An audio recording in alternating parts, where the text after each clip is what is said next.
Welcome to the Anshe Sfard Beth Elemeth congregation, and welcome here to Memphis, Tennessee, for our discussion of Parshat Shelach, self-redemption.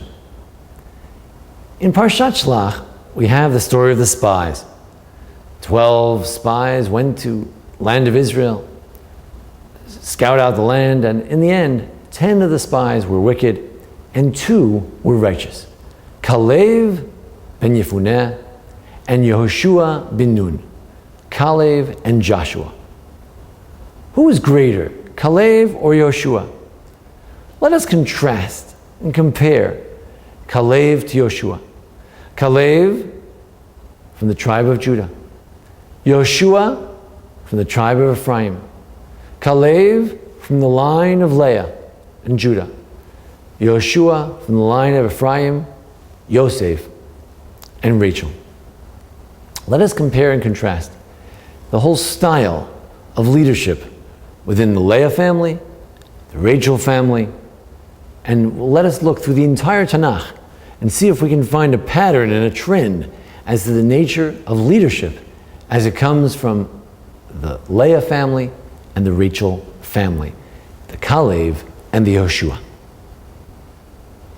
The Gemara in Sota, Talmud there in Sota, Daf Lamed Daled and Beis, speaks of the difference between the way that Kalev came to avoid the sin of the spies, to become one of the slandering spies who spoke ill of the land of Israel, and Yehoshua, who avoided the atzat meraglim, the notion of being one of the spies, in a negative sense. There's a difference between how Kalev avoided the sin of the spies and how Yehoshua avoided the sin of the spies. The Gemara is intrigued by the expression "Vayalu v'negev vayavo et Hebron." The spies, went up in the Negev, the lower southern part of Israel, the dry part of Israel, south. Vayavo ad Hebron, and he came to Hebron, it should say, and they, all the spies, came to Hebron. Vayavo mi ba'alei. The Gemara says it should have said they came to Hebron. Amar Rava, rather Rava, the great teacher in the Talmud, says, Melamed teaches, Shepireish Kalev me'atzat meraglim, that Kalev separated himself from the notion of the spies. V'halach v'nishtateach al kifrei avot, and he went to pour out his heart on the graves of the forefathers, Avraham, Yitzchak, and Yaakov, and their wives, in the Kever Avot Marad Machpelah, in the tomb of the patriarchs. Amar Lahen, and Kalev said to his ancestors in his prayer, Avotai, my ancestors, Bikshu alai rachamim, ask for mercy for me. Why? She'enatzel me'atzat meraglim, so that I should be saved from the terrible idea and plan and scheme of these spies.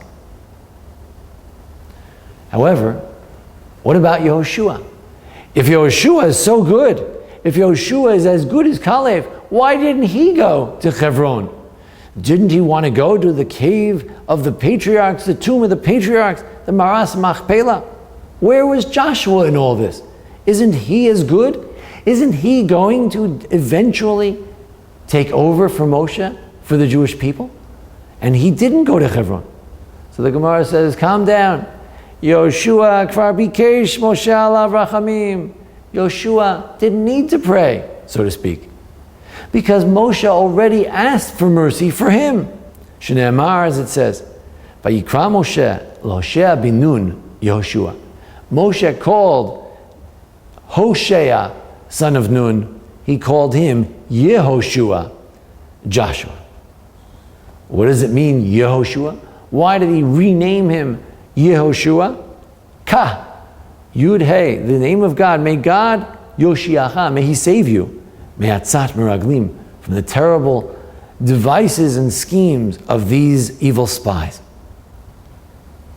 So we have then two approaches to how to be saved from a difficult circumstance, from the peer pressure of the community at that time, which was working against Moshe, against the idea of going and conquering the land of Israel. Two approaches. Kalev, he asked for himself. He prayed by himself. He went to Hebron and made the prayer himself, albeit with the requesting from his ancestors. And Joshua didn't make a prayer. Others prayed for him. Now, remember, Caleb is from Judah. Yoshua is from Ephraim and Yosef.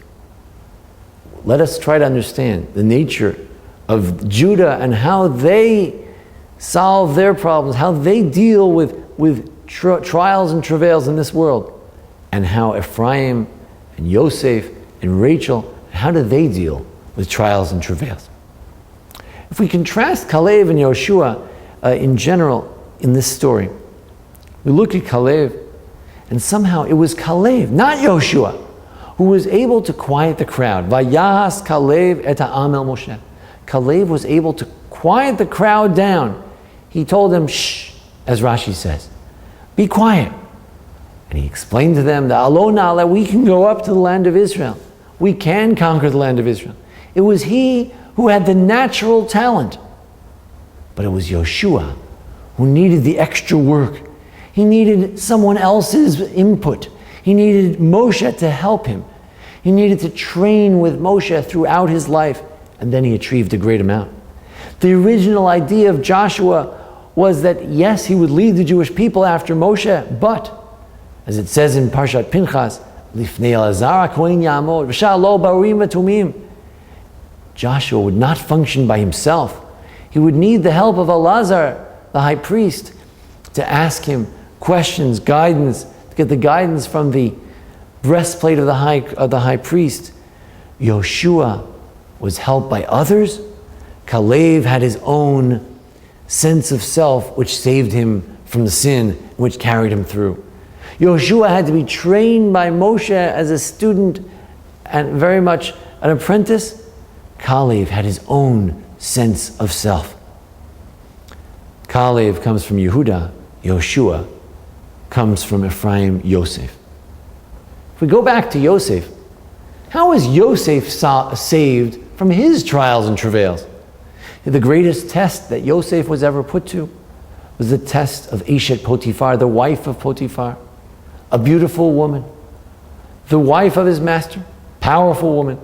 And she says, Shichva, she demands his infidelity, him to participate in her act of infidelity. She demands it, she asks it. So the Gemara, the Talmud in Sota, there in Daf Lamed Vav says that at that point, Ba'ilav diyukno shel aviv, an image of his father appeared to him. Niratalo b'chalon, it appeared to him in a window. Amar lo, and Yaakov said to Yosef, Joseph, this is in his vision, in his dream, Atidin achicha, achecha sheyikatvu al avnei ephod. Your brothers will have their names on the breastplate of the high priest. V'ata beinehem, you're gonna be among them. Ritzoncha shimacheh shimcha mibeinehem. Would you like your name to be erased and blotted out from among them? V'tikarei ro'ez onot, you'll have a terrible reputation. Is that what you would want? Yosef was saved from illicit behavior by his father, by the image of his father. Others had to come in and save him in order to make him do the right thing. Yes, it was an image that he conjured up himself, but ultimately it was others who came in. Like Joshua, it was Moshe who prayed for him, and Yoshua, it was his father who helped save him from this terrible moment. But